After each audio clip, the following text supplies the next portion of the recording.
जय माता दी भक्तों। आज हम चैत्र मास के चौथे अध्याय का श्रवण करेंगे।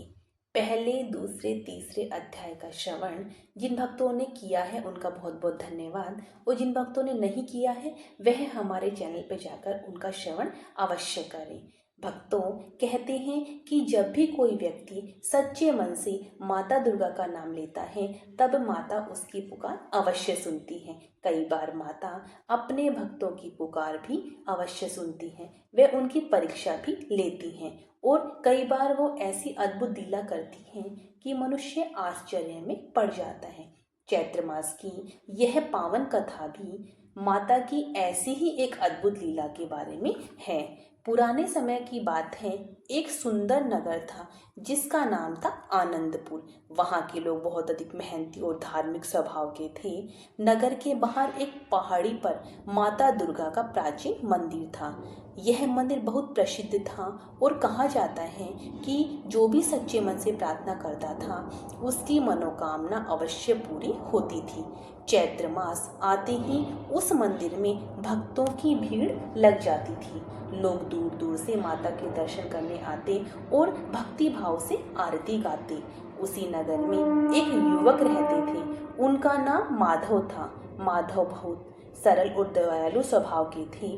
वह अपने माता पिता के साथ रहते थे और मेहनत करके अपना परिवार पालते थे। माधव की एक आदत थी कि वह हर सुबह जल्दी उठते, पहाड़ी पर स्थित मंदिर तक जाते और माता दुर्गा के सामने बैठकर कुछ देर ध्यान करते। वह केवल यही प्रार्थना करते कि उनके मन में सदा भक्ति बनी रहे और दूसरों की हमेशा सहायता करते रहें। एक दिन जब चैत्र मास चल रहा था, माधव पवित्र मंदिर पहुंचा तो उसने देखा कि मंदिर के बाहर एक वृद्धा बैठी हुई थी। वह बहुत थकी हुई थी और कमजोर दिखाई दे रही थी। माधव ने तुरंत उसके पास जाकर पूछा, माता जी, आप यहाँ अकेली क्यों बैठी हैं? वृद्धा ने धीमी आवाज में कहा, बेटा, मैं दूर से माता के दर्शन करने आई थी, लेकिन रास्ते में थक गई हूँ। माधव ने तुरंत उसे सहारा दिया और मंदिर के अंदर ले गया। उसे पानी पिलाया और प्रसाद भी दिया। वृद्धा ने प्रसाद ग्रहण किया और मुस्कुराकर कहा, बेटा, तुम्हारा हृदय बहुत दयालु है, माता तुम्हें अवश्य आशीर्वाद देगी। माधव ने विनम्रता से कहा, मैंने तो केवल अपना कर्तव्य किया है। कुछ देर बाद वह वृद्धा वहां से चली गई। अगले दिन माधव फिर मंदिर पहुंचा। उसने देखा कि वही वृद्धा फिर मंदिर के पास बैठी है। इस बार भी वह बहुत थकी हुई लग रही थी। माधव ने फिर उसकी सहायता की और उसे भोजन कराया। ऐसा कई दिनों तक चलता रहा। हर दिन माधव उस वृद्धा की सेवा करता, फिर माता दुर्गा के सामने बैठकर प्रार्थना करता। नगर के कुछ लोग यह देखकर हंसते थे। वे कहते, माधव बहुत भोला है, वह रोज उस वृद्धा की सेवा करता है और अपना समय बर्बाद करता है। लेकिन माधव ने कभी उनकी बातों पर ध्यान नहीं दिया। वह केवल यही सोचता था कि किसी जरूरतमंद की सहायता करना ही सच्ची भक्ति होती है। एक रात माधव को एक अद्भुत स्वप्न आया। स्वप्न में उसने देखा कि मंदिर के अंदर तेज प्रकाश फैल रहा था। उसी प्रकाश के बीच माता दुर्गा प्रकट हुई। माता की दिव्य स्वर गूंजा, माधव, तुमने सच्ची भक्ति का मार्ग अपनाया है। तुमने बिना किसी स्वार्थ के एक वैदा की सेवा की है, वही सच्ची पूजा है। माधव ने हाथ जोड़कर कहा, हे माता, मैं तो केवल आपकी कृपा से ही यह सब कर पाया। माता ने मुस्कुराकर कहा, जिस वृद्धा की तुमने सेवा की है वह कोई साधारण स्त्री नहीं थी, वह मेरी ही लीला थी।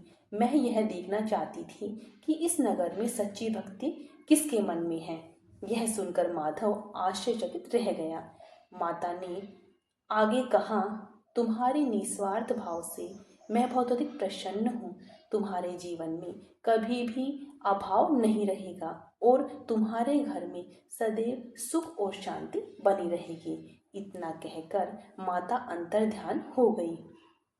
सुबह जब माधव जागा तो उसका हृदय आनंद से भर गया। वह तुरंत मंदिर पहुंचा और माता के चरणों में सिर झुका दिया। कुछ ही दिनों में नगर के लोगों को यह बात पता चल गई कि माधव को माता का आशीर्वाद मिला है।